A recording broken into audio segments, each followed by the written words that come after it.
The Watcher's Dilemma. The vast observation deck of the Eternal Vigil stretched like a cathedral of glass and metal, its curved walls displaying the infinite tapestry of space. Commander Zeth stood motionless before the primary viewing portal, his four arms clasped behind his elongated torso, watching the small blue world that had captivated him for over 2 centuries. His people, the Keth Mori, were known throughout the galaxy as the Silent Watchers, beings whose sole purpose was to observe and record the development of younger species without ever making contact. Earth turned slowly below their hidden station, its surface painted with swirling clouds and gleaming oceans. Zeth's compound eyes, capable of seeing across multiple spectrums simultaneously, tracked the tiny points of light that marked human cities. Each light represented thousands, sometimes millions, of the curious bipedal creatures who had somehow survived their own violent nature long enough to reach for the stars. "Commander," came the melodic voice of his second-in-command, Officer Nix. Her skin shimmered with the pale blue patterns that indicated respectful attention. "The morning reports are compiled. Shall I begin the daily briefing?" Zeth didn't turn from the viewport. After 200 years of watching, he had developed habits that concerned his crew. "Tell me, Nix, what do you see when you observe the humans today?" Nix approached cautiously, her footsteps silent on the bioorganic floor. She glanced at the displays showing various human settlements across the planet. "I see a species still learning to cooperate, Commander. They continue to engage in territorial disputes, consume their planet's resources inefficiently, and struggle with basic survival despite their technological advances. And yet," Zeth said softly, his voice carrying the weight of centuries, "yesterday I watched them mobilize entire nations to rescue a single child trapped in a collapsed mine. I saw strangers risk their lives for people they had never met, simply because it was right." The observation deck's main display suddenly flared to life, showing a cascade of urgent data streams. Officer Carrix, their chief science analyst, materialized through the bioluminescent doorway, his normally calm demeanor replaced by visible agitation. The geometric patterns on his carapace pulsed with rapid amber bursts, the universal sign of alarm among their kind. "Commander, we have a situation," Carrix announced, his voice tight with controlled panic. "Our long-range sensors have detected a gravitational anomaly approaching the solar system. It's massive. A rogue black hole, roughly 3 solar masses, currently 0.7 light-years away and accelerating." Zeth finally turned from the viewport, his attention laser-focused. "Trajectory and impact timeline. Direct course for this system's outer planets. Current velocity suggests it will reach the heliopause in 72 standard hours. The gravitational disruption will destabilize planetary orbits throughout the system." Carrix paused, his patterns dimming to dark blue. "Earth's orbit will decay within 6 hours of the anomaly's arrival. The planet will be torn apart by tidal forces." The observation deck fell silent except for the gentle hum of biomechanical systems. Nix's skin had shifted to the stark white of shock, while other crew members who had gathered began displaying various patterns of distress and confusion. "What does the protocol dictate?" Zeth asked, though he already knew the answer. "Article 7 of the Non-Contact Directive is clear," Carrix replied mechanically. "We are to observe and record all natural phenomena affecting monitored species, but under no circumstances may we interfere with the natural progression of events, regardless of the outcome." Zeth walked slowly among the data displays now showing Earth's population centers. Children playing in parks, scientists working in laboratories, artists creating beauty from nothing, lovers sharing quiet moments. All of it would be gone in 3 days. The thought sat in his chest like a cold stone. "Commander," Nix ventured carefully, "perhaps we should begin preparing our records for transmission to the archive. The scientific data from this event will be valuable for future studies." "Valuable," Zeth repeated, the word tasting bitter. He activated a historical display, showing footage of human responses to their planet's natural disasters. The screen filled with images of the great tsunami that had struck the Pacific Rim decades earlier. But instead of chaos and despair, the footage showed something remarkable. Humans forming rescue chains, sharing resources with strangers, nations that had been enemies working together to save lives. "Look at this," Zeth said, his voice growing stronger. "When their cities burn, they run toward the flames to save others. When their ground shakes and buildings fall, they dig through rubble with their bare hands until they find survivors. When storms destroy their homes, they rebuild stronger than before." He switched to another sequence, showing the global response to a pandemic that had swept Earth. Despite political divisions, human scientists had worked across borders, sharing information freely, racing not for personal glory, but to save their entire species. "In all our centuries of observation across the galaxy," Zeth continued, "have we ever documented another species that responds to extinction-level threats by becoming more united, more innovative, more compassionate?" Officer Vex, their cultural analyst, shifted uncomfortably. "Commander, their unity is often temporary. Historical data shows they return to conflicts once immediate threats pass. But they always unite when it matters most," Zeth countered. "Every single time their survival is threatened, they choose cooperation over competition. They choose hope over despair." He gestured toward Earth, now entering its night cycle. "Right now, down there, humans are falling asleep trusting that tomorrow will come. They're making plans, dreaming dreams, creating art and falling in love, completely unaware that their time is running out." The crew exchanged glances. Zeth's emotional attachment to their subjects had been growing for decades, but this level of investment was unprecedented for a Keth Mori observer. "Sir," Nix said gently, "the protocol exists for good reasons. If we interfere with natural selection processes, we risk contaminating the development of entire species. Our ancestors learned this lesson through terrible mistakes." Zeth nodded slowly. "I know the history, Nix. I know about the Valdris system, where premature contact led to cultural stagnation. I know about the Zephyrian civilization that collapsed when they learned they were being watched." He turned back to the viewport. "But I also know that in our 50,000 years of observation, we've never encountered anything like human resilience." The main display chimed with an incoming priority message. Carrick's patterns flashed as he processed the data. "Commander, updated calculations show the black hole's approach is accelerating beyond our initial projections. Impact timeline is now reduced to 68 hours. A heavy silence fell over the observation deck. Zeth stared at Earth, watching the Terminator line move across continents where billions of humans were beginning their daily routines, completely unaware that this might be among their last days. "There is something else," Zeth said quietly. "Our sensors show unusual subspace distortions around the anomaly. This isn't a natural black hole. It shows signs of artificial acceleration. Someone or something has weaponized this object." The implications hit the crew like a physical blow. If the black hole had been deliberately aimed at Earth's solar system, then the non-contact protocol might not apply. Artificial extinction events fell into a different category of galactic law. "Begin deep scans of the anomaly," Zeth ordered.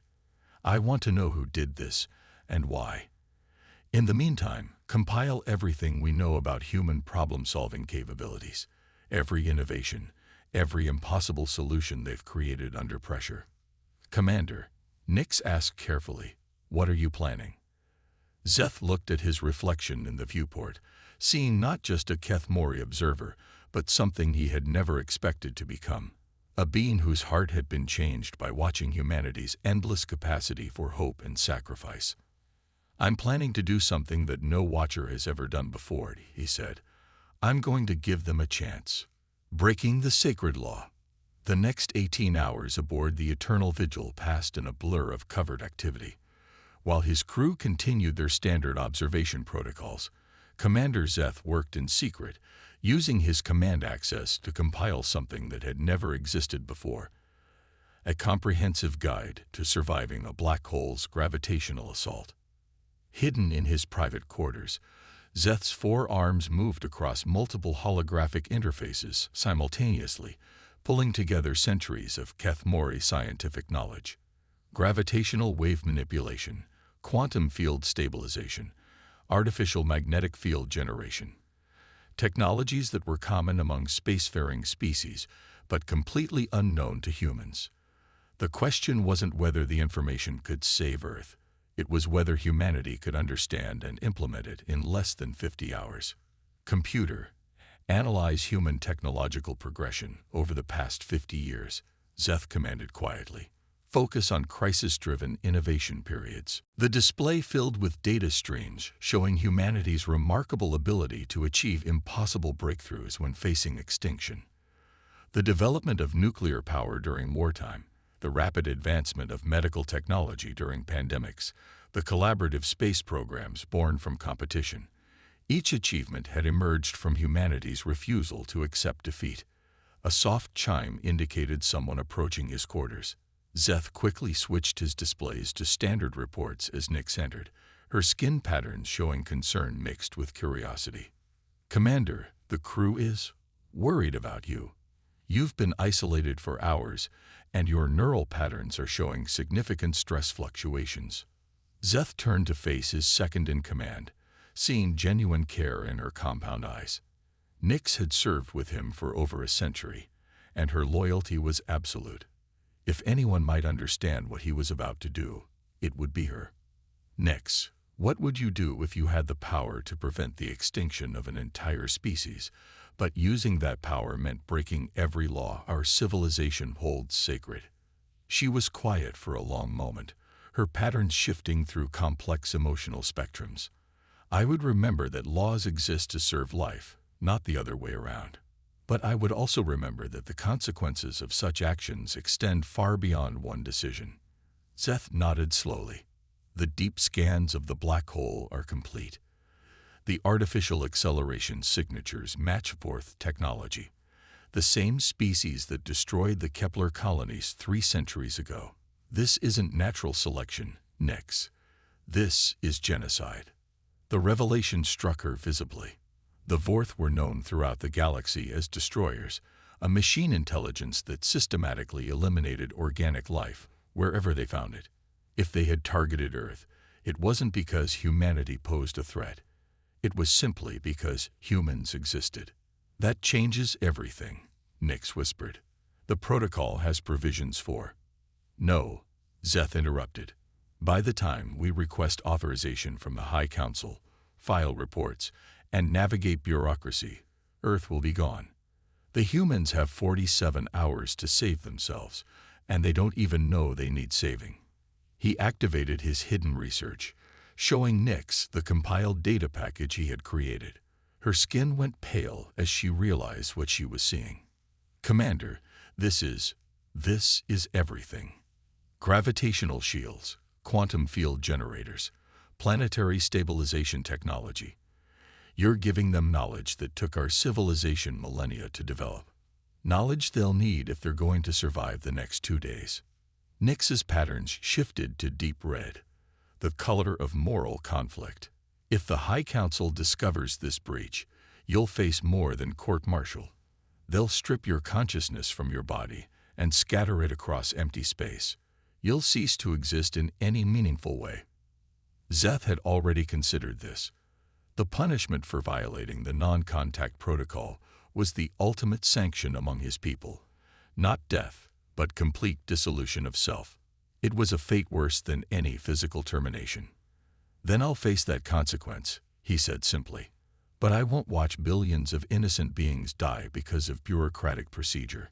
On the main display, Earth continued its rotation, unaware that its fate was being decided in the depths of space.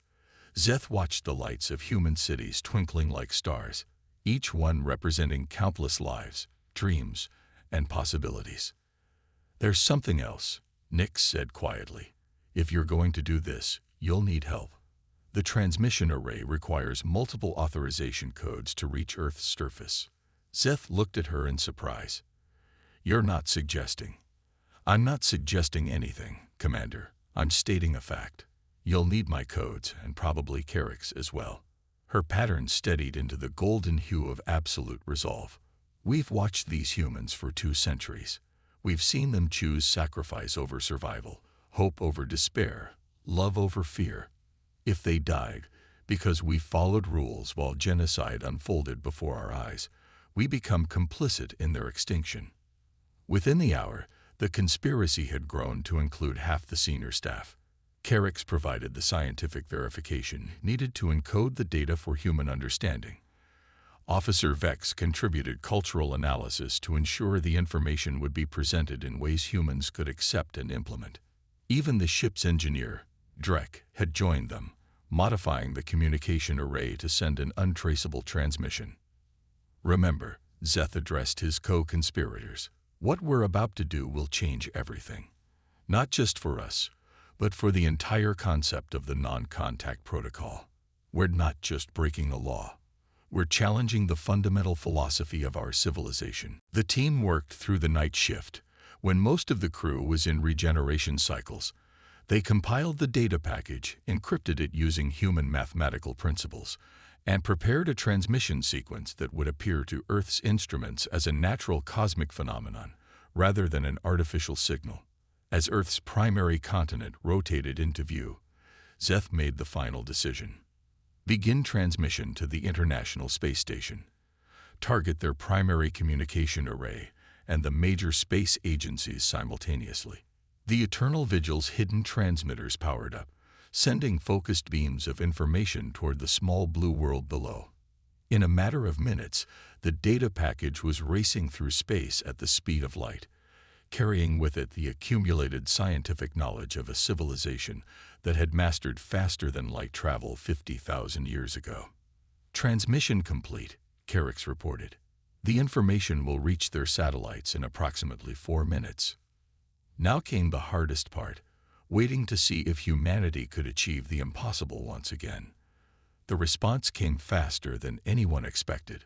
Within 6 hours, every major space agency on Earth had gone into crisis mode. Emergency sessions were called at the United Nations. Scientists who had been rivals for decades began collaborating across national boundaries. The data package, disguised as discoveries from Earth's own deep space monitoring stations, provided blueprints for technology that shouldn't have been possible, but somehow made perfect sense. Zeth watched it all unfold on the observation deck's displays. Human engineers were already adapting the gravitational shield designs to work with their existing technology. Nations that had been on the brink of war were pooling resources and expertise. The entire planet was mobilizing with a speed and efficiency that would have impressed even the most advanced galactic civilizations. They're not just implementing our designs, Nix observed with wonder. They're improving them. Look at this modification to the quantum field generator. They found a way to reduce power consumption by 30% using principles we never considered. Zeth smiled, feeling something he had never experienced before. Pride in a species that wasn't his own. They don't just solve problems, Nex. They solve them better than anyone expects, including themselves. The clock counted down. 36 hours, 24 hours, 12 hours. Across Earth, massive construction projects that should have taken years were being completed in days. Orbital platforms were being assembled and launched. The planet's magnetic field was being artificially enhanced by a network of quantum generators that stretched from pole to pole. With 6 hours remaining, the first gravitational waves from the approaching black hole reached Earth's outer atmosphere.